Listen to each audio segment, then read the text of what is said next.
La forteresse s'écroule. Avdivka, symbole de résistance en Ukraine, à l'est du pays, est sur le point de tomber entre les mains des Russes. La ville subit les assauts de la Russie depuis le mois d'octobre avec des centaines de blindés, des milliers d'hommes.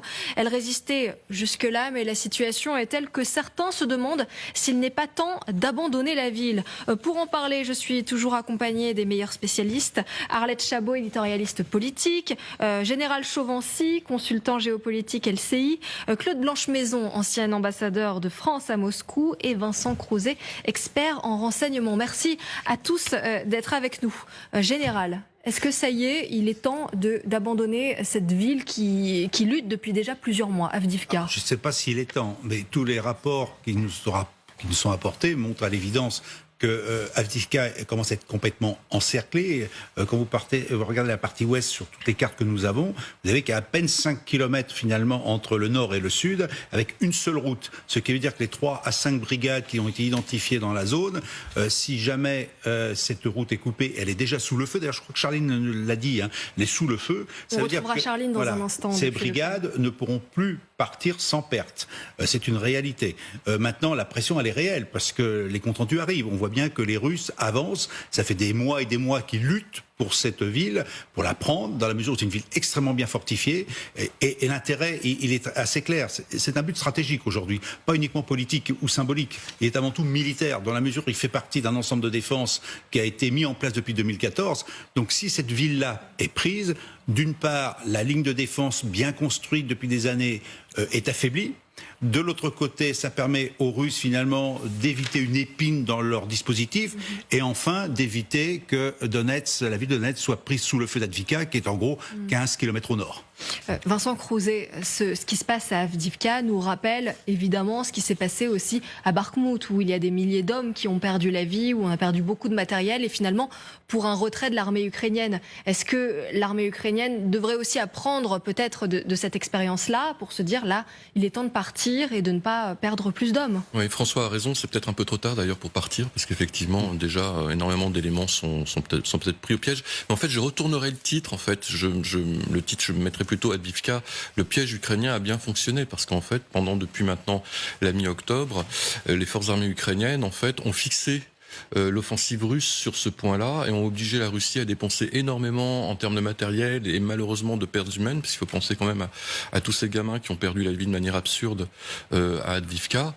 Et en fait, les Ukrainiens finalement ont réussi à concentrer l'effort russe sur ce point-là.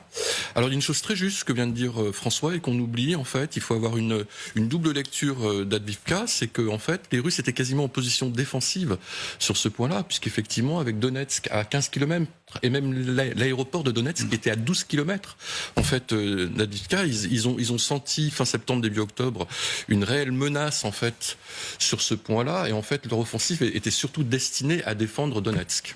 Alors les Russes ont affirmé ces dernières heures occuper 20% du territoire. Alors c'est compliqué d'y voir clair parce qu'on a à la fois les déclarations des Russes et des Ukrainiens, mais ce qui est sûr c'est que dans la foulée le maire d'Avdivka lui a réagi. Il a concédé des difficultés, mais il a dit c'est absolument faux. Les Russes n'occupent pas 20% du territoire. Écoutez-le. L'ennemi attaque en ce moment même la ville avec des forces très importantes. Ces derniers jours, cela s'est beaucoup intensifié. Des saboteurs tentent d'entrer dans la ville. Beaucoup d'hommes d'infanterie se dirigent vers la ville. Il y a des endroits où ils donnent leur maximum. Concernant le fait que 18% de la ville serait occupée, eh bien il faut poser la question aux personnes qui diffusent ces informations et qui ne sont jamais allées à Avdivka. C'est totalement faux.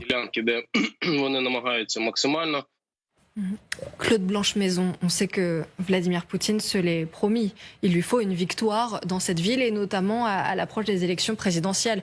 Est-ce que les Ukrainiens vont peut-être pas y couper à cette défaite? Sur la situation militaire, moi je m'en remets évidemment aux militaires.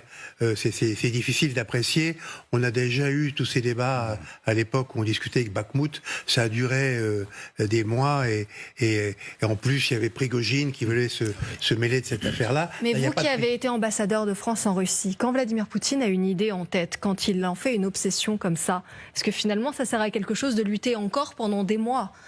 Bien sûr, pour aller contre son idée. Bien sûr qu'il veut, ça a été dit, c'est tellement proche de Donetsk et de l'aéroport de Donetsk surtout. Pour lui, c'est tout à fait stratégique. En plus, il veut une victoire, et là, il l'a peut-être à portée de la main.